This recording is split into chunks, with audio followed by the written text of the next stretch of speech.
Hello friends, welcome back to my channel. कैसे हैं आप सब फ्रेंड्स? जैसा कि आप लोगों को पता है कि मेरा यूपीपीसीएस का एग्ज़ाम ख़त्म हो चुका है और काफ़ी लोग मुझे कमेंट भी कर रहे हैं कि कैसा रहा, कैसा नहीं रहा। और मैं ये समझ सकती हूँ कि मुझसे ज़्यादातर लोग ऐसे जुड़े हुए हैं जिन्होंने तैयारी शुरू की है या फिर वो चाहते हैं करना। तो मैं कोशिश करती हूँ कि अपने एक्सपीरियंस के थ्रू आप लोगों को गाइड करती रहूँ ताकि आने वाली चीज़ों से आप लोग अवेयर रहें और इधर उधर ज़्यादा ना देखना पड़े, क्योंकि कन्फ्यूज़न बहुत ज़्यादा होता है। मुझे भी पता है, मेरे साथ भी ऐसा होता है। तो जितना मुझे पता है उतना तो बहुत अच्छी तरह से आप लोगों तक पहुंचा सकती हूँ ताकि आपकी कुछ हेल्प हो सके उससे। तो चलिए, आज का वीडियो मेंस के एग्ज़ाम पर बेस्ड होने वाला है कि क्या होता है, कैसे होता है और मेरा एग्ज़ाम कैसे रहा। और कोशिश करूँगी कि ये भी बताऊँगी कि आप आगे की क्या स्ट्रेटजी रखिए, क्योंकि इस एग्ज़ाम को देख करके कुछ चेंजेस करने पड़ेंगे प्रिपरेशन में। आप लोगों ने सुना भी होगा और मैं अपने एक्सपीरियंस से बता भी रही हूँ कि जो पिछली तैयारी है थोड़े चेंजेस करने पड़ेंगे, खास करके जो नए पेपर ऐड हुए हैं उनको लेकर के। तो चलिए स्टार्ट करते हैं। तो सबसे पहले मैं आप लोगों को थोड़ा सा इस एग्ज़ाम के पैटर्न के बारे में बता दूं ताकि आप लोग मेरी बातों को समझ पाएँ और कनेक्ट कर पाएँ। तो देखिए, ये वाला जो एग्ज़ाम है यूपीपीसीएस का, इसको यूपीपीएससी आयोग करवाता है और इसमें रिटन लिखना होता है, मतलब ये सब्जेक्टिव टाइप का होता है और 8 पेपर होते हैं और एक दिन में 2 पेपर होते हैं, ठीक है। और 8 पेपर में एक तो हिंदी का होता है, एक ऐसे का होता है और बाकी सारे जीएस के होते हैं 6 पेपर, जिसमें से 2 इस बार नए जुड़े हैं। पहले ऑप्शनल होता था, कुछ लोगों को पता होगा कि पहले ऑप्शनल था, लेकिन इस बार पैटर्न चेंज हुआ था सिलेबस का, तो ऑप्शनल को हटा दिया गया। 2 पेपर होते थे ऑप्शनल के और यूपी स्पेशल के 2 पेपर ऐड किए गए, GS 5 और GS 6 जिनको बोला जाता है। और ये सभी पेपर फ्रेंड्स 3 घंटे के होते हैं। और GS के पेपर की अगर बात करें तो सब में 20-20 क्वेश्चन होते हैं, ये 200 नंबर के होते हैं। बाकी हिंदी और ऐसे का पेपर 150 नंबर का होता है, करना इसे भी 3 घंटे के अंदर होता है। तो इससे आपको अब ये समझ में आ गया होगा कि ये पेपर में कितने पेपर होते हैं और कितना टाइम मिलता है, कितने नंबर के होते हैं और कितने क्वेश्चन होते हैं, ठीक है। तो अब स्टार्ट करते हैं कि मैंने कैसे किया और एक एक पेपर के बारे में आपको बताऊंगी। तो हो सकता है ये वीडियो लंबी भी हो जाए, तो पूरी देखिएगा, आपको काफ़ी चीज़ें क्लियर होंगी, ठीक है। तो फ्रेंड्स, मेरा जो सेंटर था वो पब्लिक सर्विस कमीशन लखनऊ में था और काफ़ी लोग मुझसे मिले भी वहाँ पर। चलिए स्टार्ट करते हैं कि पहला पेपर मेरा कैसा रहा। तो पहला सबसे फर्स्ट शिफ्ट हिंदी का होता है और अच्छी बात है कि हिंदी का होता है। हिंदी तैयार रहती है और अच्छे से मतलब कॉन्फिडेंस बिल्डअप हो जाता है कि हाँ पेपर अच्छा गया। तो हिंदी का पेपर मेरा अच्छा गया था। मैंने उसके लिए स्ट्रेटजी भी पहले से बना ली थी कि मुझे कितने टाइम में किस क्वेश्चन को अटैम्प्ट करना है।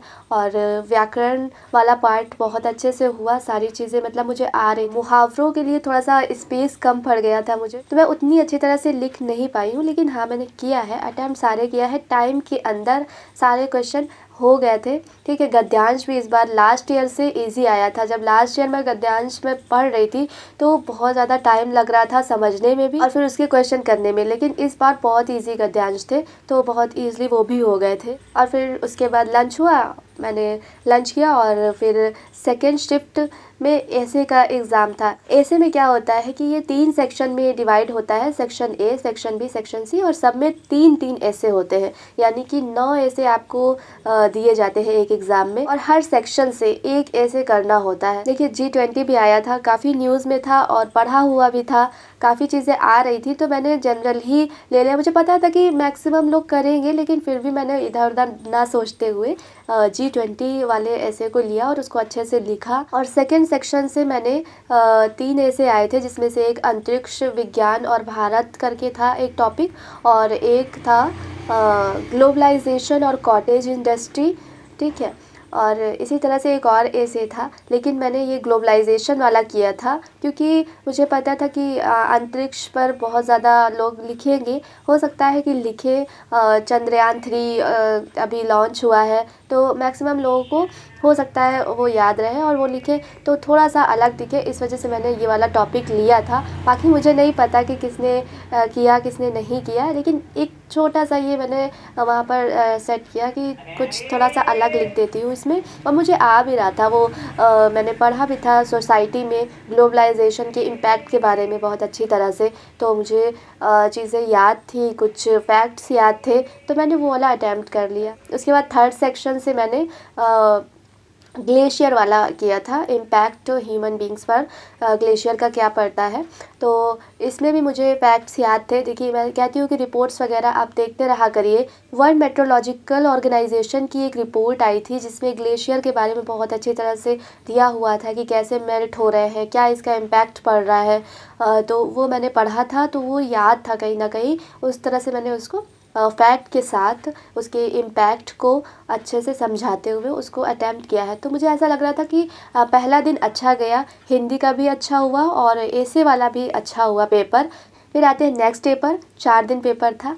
नेक्स्ट डे पर आते हैं तो GS 1 का फर्स्ट शिफ्ट में होता है। तो GS 1 में ज्योग्राफी, हिस्ट्री और सोसाइटी, आर्ट एंड कल्चर के क्वेश्चन आते हैं।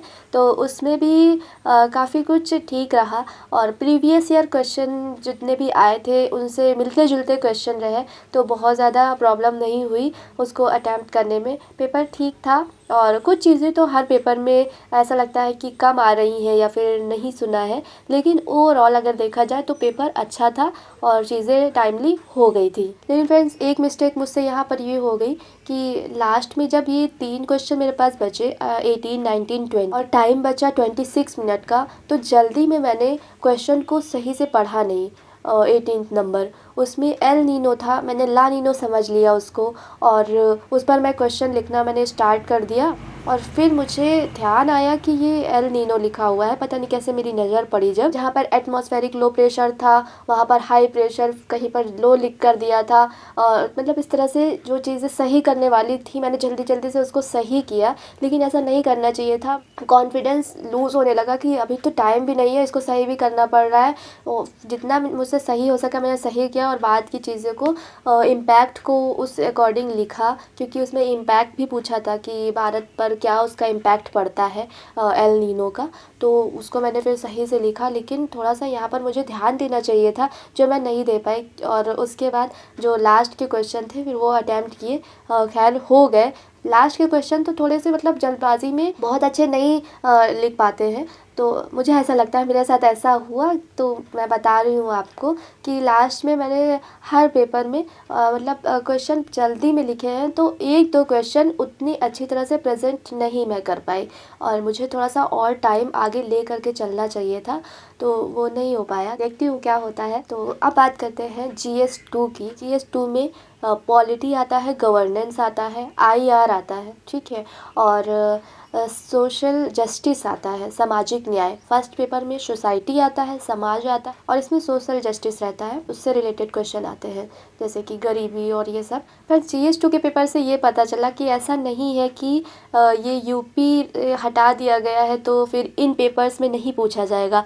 2 क्वेश्चन UP से रिलेटेड इसमें मिले, और आगे की तैयारी के लिए ये सही है कि इन सब पेपर्स में भी UP के क्वेश्चन आ सकते हैं, तो देख कर ही जाए तो ज़्यादा सही रहे। तो देखिएगा आप लोग, इस चीज़ को ध्यान रखिएगा कि जो भी GS 1 GS 2 के पेपर हैं, GS 3 के पेपर हैं, इसमें UP का भी हो सकता है कुछ पूछ ले। बाकी ओवरऑल जो GS 2 का पेपर था, ये लास्ट ईयर जो भी पेपर्स आए हैं उनसे मिलता जुलता था, लेकिन कुछ स्टेटमेंट्स वाले क्वेश्चन इस बार पूछे गए हैं, तो उसमें थोड़ा सा ज़्यादा ध्यान दे करके, मतलब थोड़ा ब्रॉड सोच करके करना पड़ा।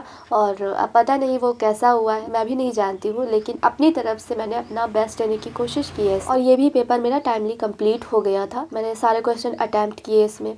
और अब आते हैं थर्ड डे पर, और उसमें होता है पहला पेपर GS 3 का। तो GS 3 में मेरे साथ तो बहुत ज़्यादा मतलब ट्रेजेडी हो गई,